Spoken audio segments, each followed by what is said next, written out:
Mbote bande kunangai ngawa bino Jean-Paul Jamba na yedi susuna cadre ya émission na biso tolo bela santé bandeko na meme bino lelo li solo ya santé mentale na zolinga na sa la différence entre eloko babengi santé mentale na ba maladie mentale dans émission bandeko nanga so boko permettre ngai na kolinga to sa la série ya ba émission ma ebele o itali makambo ya santé mentale ba malade za ebele o ezotungisa mokili mobimba pour malade ya mutu o babengi les maladies mentales et pour kolote et pour sexité et pour raste donc ezozwa bamindele ezozwa batumundo na yango bandeko na kosenga bona na ngai na série ya émission yo comme ça boko kakoyeba ko repérer ba signe ya ba maladie mususu na yango bon mesano na komeka kaka kubanda na définition ya eloko ni babengi santé mentale. Santé mentale badzo définir en français neti bien-être émotionnel et cognitif. Bazo lo balisusu ke ezali absence ya cause na trouble mental. Donc Organisation mondiale de la santé y est à définir santé mentale comme étant un état de complet bien-être physique, mental, social et qui ne consiste pas seulement en une absence de maladie ou d'infirmité. La santé mentale englobe la promotion de bien-être, la prévention des troubles mentaux, le traitement et la réadaptation des personnes atteintes de ces troubles. Badekolongai na mukuse santé mentale ezanini. Santé mentale ezali estime ya komilinga. Soko zo milinga yo moko, soko za équilibre na makambo zo sala, ozo vivre sainement, c'est-à-dire ozo kokola la malamu, ozo kokolia malamu, ozo kokozala na activité na yo. Nyonso wana ndezo sala santé mentale. C'est-à-dire que le cerveau na biso eza muscle o eza na besoin ya entretien hernios. Entretien wana so ozo entretenir yango ezali oza ko entretenir santé mentale na yo. Donc entretenir santé mentale na yo ezali ti ko sala entretien ya physique na yo. En gros santé mentale ya wana. Mais siko bande konanga événement nyonso ekomela biso et ko influencer na santé mentale. Événement nyonso comme la biso na mokili et ko jouer et ko influencer la santé mentale et ko fragiliser santé mentale. Donc dès na bino image na yo moko ce que vous entretenir image na yo moko oza ko entretenir santé mentale na yo. Prendre soin de sa santé mentale est comparable à prendre soin de notre santé physique. Dès na bino si comme on a une émission oyo tozo sala sikoyo ya santé mentale na santé donc des maladies mentales na santé mentale et ça pour tout quoi que ça la différence ce que qui mutalobi makamba santé mentale oyebi ke ezali kama maladie santé mentale eza entretien ya komilinga ya environnement na yo ya musala na yo ya bien-être na yo ya onde santé mentale. Selon une étude menée conjointement par l'école de santé publique d'Harvard, la Banque mondiale et l'OMS, il est établi que parmi les 10 pathologies jugées les plus préoccupantes du fait de la prise en charge des morbidités, morbidité à maladie, hein, on a expliqué plus loin, eza état ya maladie, ne babengi morbidité, eza pourcentage moko eza la corona, il y a individu au baza malade dans la population. Na état donné na population ya onde babengi morbidité siko yango siko OMS batali balobi na maladie 10 na maladie zomi o eza na mokili bamoni ke 5 maladies 5 pathologies ezo sala partie na maladie babengi psychiatrique Il y a un moni enjeu, hein, on a donc importance, il y a une série, il y a une émission pour comprendre. Pour la maladie zomi, OMS, Organisation mondiale de la santé, est répertoriée. Oh, bah, monique, na bambule zoya, bah, maladie zosalake, et comme na batumingi, et comme ma passe mingi na batumingi, maladie mitanu, ezali, maladie ozana mutu. Donc, maladie aliboso, bah, moni, ezali dépression. Dans balasima badekonanga tout ça là émission à dépression. Malade ami balé ezali ba moni ba trouble bipolaire. Au kala babana ko benga donc psycho donc on babana ko benga kala donc trouble bipolaire on va zubenga lelo ezako babana ko benga trouble psycho maniaco dépressif DMD. Donc babana ko benga kala trouble psychodépressif. Mais lelo et commis bazubenga ngo état bipolaire to ba trouble bipolaire. Voilà numéro 2. Il y a misa tobazolo baba trouble lié n'alcool alcoolisme bandeko ezoboma mokili partout ezaka kana France awate mais eza partout bachango na position misato na position mine bandeko nangai bache schizophrénie eza auto benga malade alboma na mboka na biso yango pe eza 4e na 10 maladie oyo ekotumisa mokili bambu lezoya malade mitano eza ba lésion auto infligée nyonso bandeko tokomona na ba émission zoya siko objectif na biso eza nini l'objectif c'est pour faire connaître au grand public les principales pathologies, leurs causes, leurs symptômes et leurs traitements de manière à modifier les perceptions et à améliorer à terme les suivis médicaux psychiques des personnes souffrant de troubles mentaux. Donc, musana na masiko ezani bandeko na eza po boyeba na memela bino sango boyeba soki mutu alobi makambo santé mentale oyebike azoloba entretien na ye bien-être na ye soki mutu alobi maladie mentale eza makambo nazoyebisa bino ba dépression ba schizophrénie ba trouble bipolaire donc ba maladie nyonso wana yango nde ntina ya émission ya lelo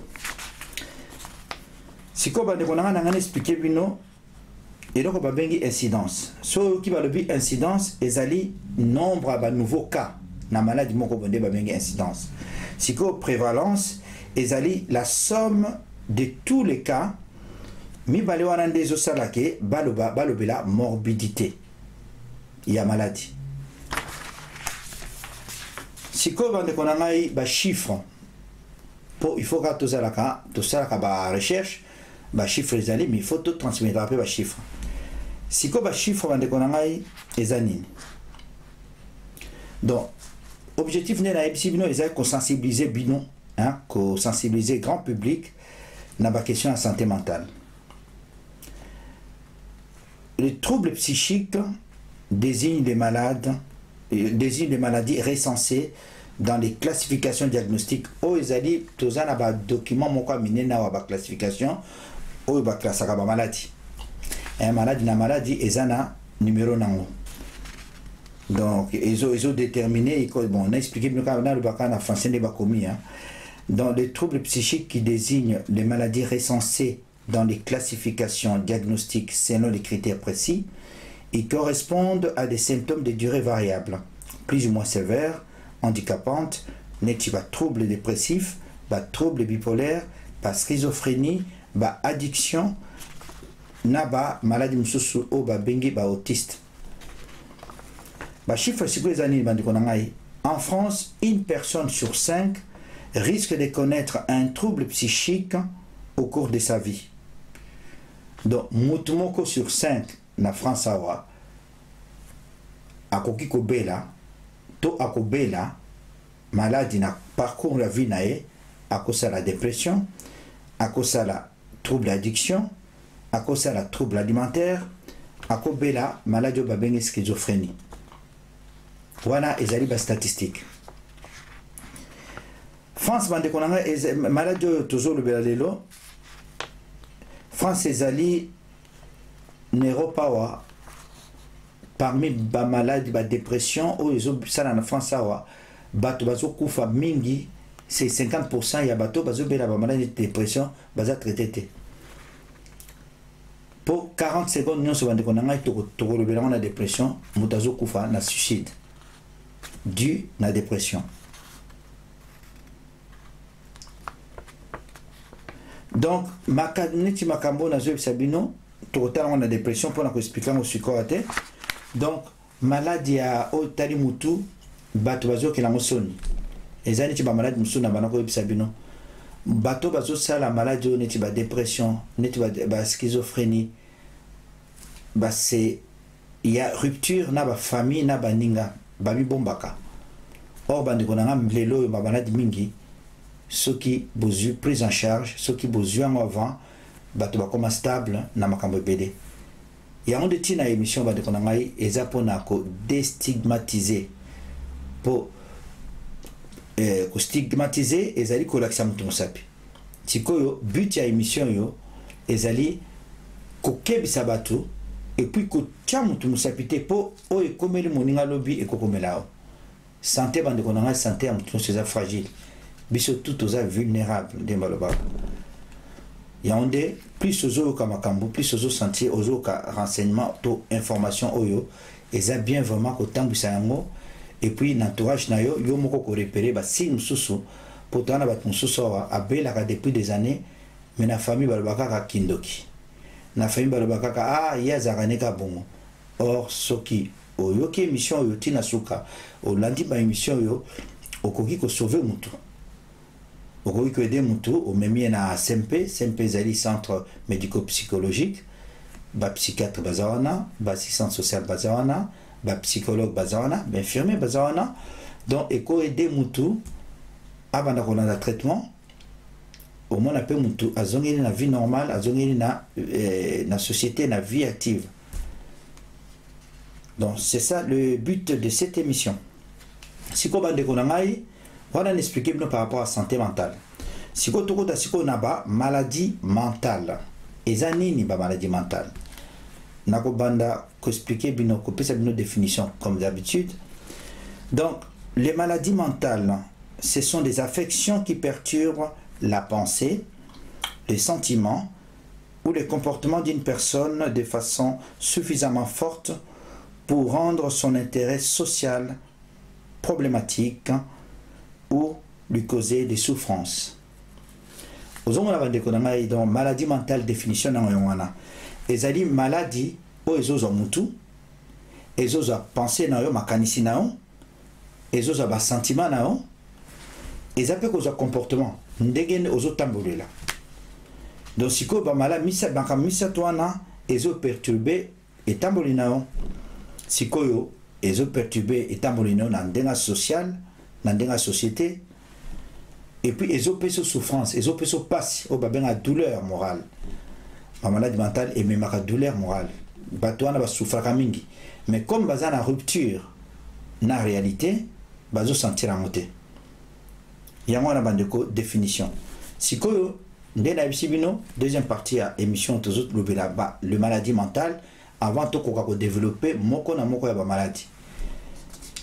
Ba maladie mentale bandeko na ngai ngana zo banda kambala moko d'emblée na pisabino deux groupes il y a ba maladie automona boye bake na ba classification ba tia ngamu mususu ba maladie ba bengi psychose na ko expliquer bino na o ba bengi ba névrose. Donc tozana ba névrose na ba psychose siko différence ces années bande ko na ngai na névrose ezanini eza maladie o eza caractérisé na ba trouble o ezo simba o ezo toucher émotion sans cause anatomique. Si que crise wana trouble wana eza lié na vie na yomoko ya kati. Yande bala baka biso nyoso toza ba ba névrotique to ba névrosé. Biso nyoso. Pona nini? Si ko ba trouble névrosé wana mutu azoye ba makamazo sala. Par exemple trouble liboso o etali névrose o baka névrose obsessionnelle. Mususu ba trouble mususu ezali trouble ba bengaka phobie ezape na névrose trouble ba bengaka anxieux hein? Donc anxieux anini sensation moko ozoka ozana vigilance makasi avec appréhension d'un danger. Ozo kaneti danger moko ezoyela o mozo yebate. Mais danger wana ozo mona ngote mozo sentir neti ezoya. Ozo mona ngote mais ozo mona ni danger moko ezoyela o. Yango de balobaka trouble anxieux. Eza parti ya ba névrose. O ba benga trouble ba phobie. Ba phobie eza kobanga. Toko mona ba émission wana nyoso. Phobie eza kobanga ba ndeko na ngai. Bato musu baza na phobie sociale. Phobie sociale ni ngolo banini.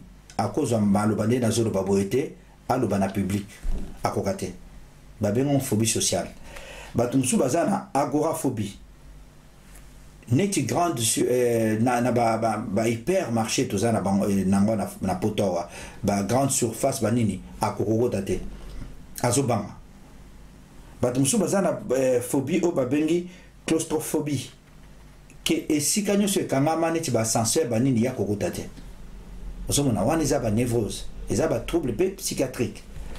Ozomona donc tozana ba trouble obsessionnel na yebisi bino o ba bengi trouble obsessionnel compulsif.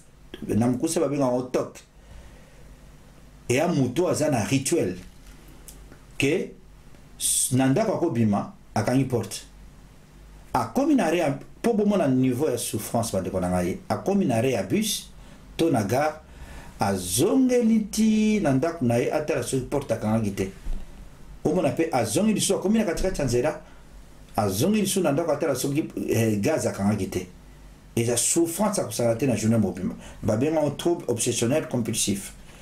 Donc ba crise mususu angoisse pesali donc attaque de panique ezali donc mona accès moko brutal et liyo agitation panique ozo banga ozo balika ozo bangela te ozo mona ba ngona wana toujours bana ba névrose ke biso nyonso tozokoza na ba état wana sikoyo ngamu mususu sikoyo névrose wana nde totali ba psychose sikoyo bandeko différence ezali entre névrose na psychose eza ke bato bazobela psychose baza na rupture avec la réalité muto o ba qualifié kaza na psychose c'est kaza muto oyo à un moment donné a peur de réalité o balbaka a peur de pédale donc makamazo sala azal sur na monde na bisote biso entre guillemets biso ba soi-disant normaux donc muto a comme na psychose eza muto aza na rupture avec la réalité contrairement ya muto aza na névrose o réalité ayebi mais azobanga maso yebelo azobanga te tokomona so bande konanga na ba émission oyo ba trouble babengi trouble de l'humeur to bandi na oya munene eza dépression émission tokobanda sala ya mwana dépression après dépression toza na trouble bipolaire o baloko benga maniaco dépressif trouble de l'humeur chronique ya mwana PMD o baloko benga psychose maniaco dépressive après siko elle tokomona ba malade mususu wana trouble ya humeur toza na côté mususu kana ba maladie mentale toza na o babengi ba conduite alimentaire trouble des conduites alimentaires. Trouble des conduites alimentaires, il y a liboso tokomona anorexie.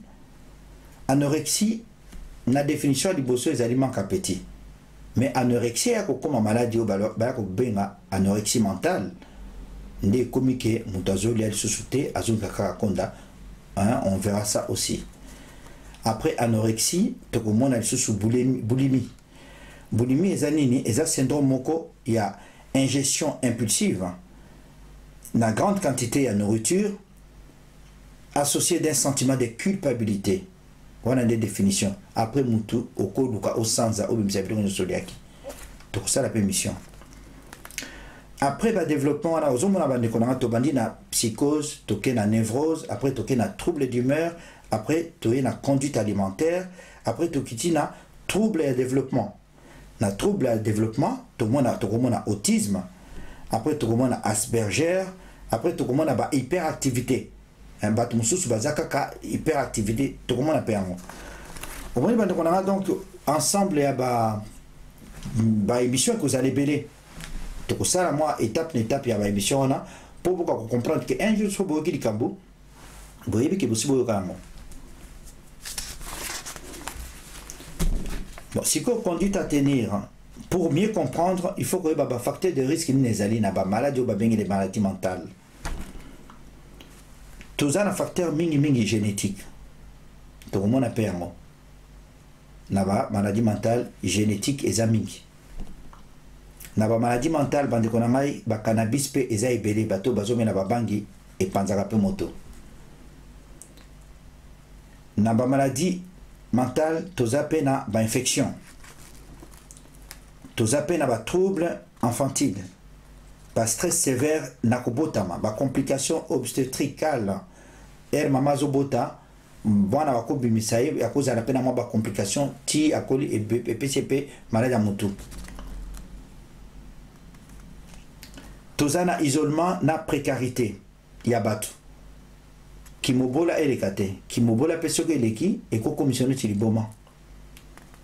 Hein, donc précarité na isolement.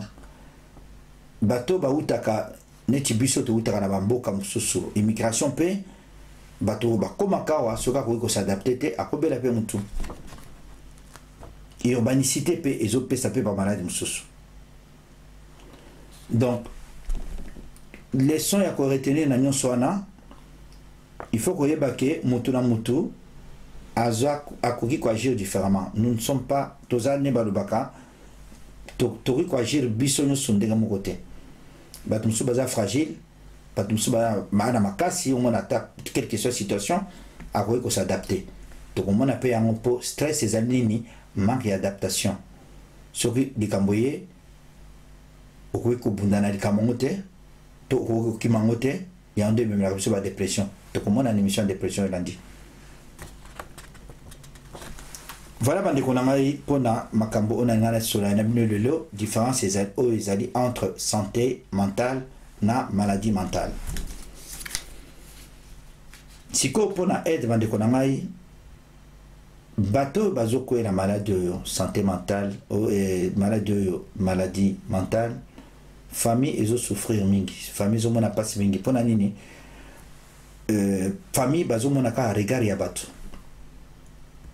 bazo lika mutu na bango membre na bango famille azala normal nete bakinyoso ya on déjà passé mais ce qui l'entourage na yo mutu azo bela babana de boye bake masungi eza ebele na bamboko yo toza na ba association ebele ya soutien ou ya ba famille toza na ba association ebele oyo bano bazo bela to ba papa bazo bela to ba mama bazo bela bakutanaka nyonso wana pona ko s'adapter la nouvelle vie na bango. Donc pour la famille ça passe pour famille aza devant impuissance aza ne loka osala te surtout na bamboka na biso na talaka émission moko wa na pays moko boye Afrique mutazo bela mutu bakangi chaîne et choka kinga moente bakangi penza chaîne bache chaîne na nzete avant dit.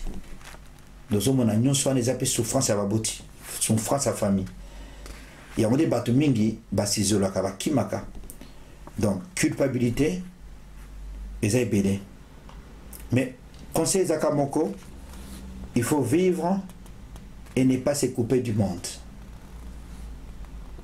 Babalade mingi à psychiatrie, baza incompris, l'entourage là-bas. Pour eux ils ont comme la bombe bazolo bakaka ba éviter, mais ils ont vraie maladie. Pour ceux qui ont une maladie ou une psychose ou une rupture vraiment en réalité, nous avons dit bilamba zotambola, azomona normal, mais puis nous siko bozomo na ba mususune to ko bilango bande konanga na ba mission koya, hein pour na mais mission mingi to mona na internet, ba chroniqueur, ba journaliste mingi balanda ba mission yo ba ko se retrouver pour y a des batum mususu bazobela mutu, ils se rendent même pas compte.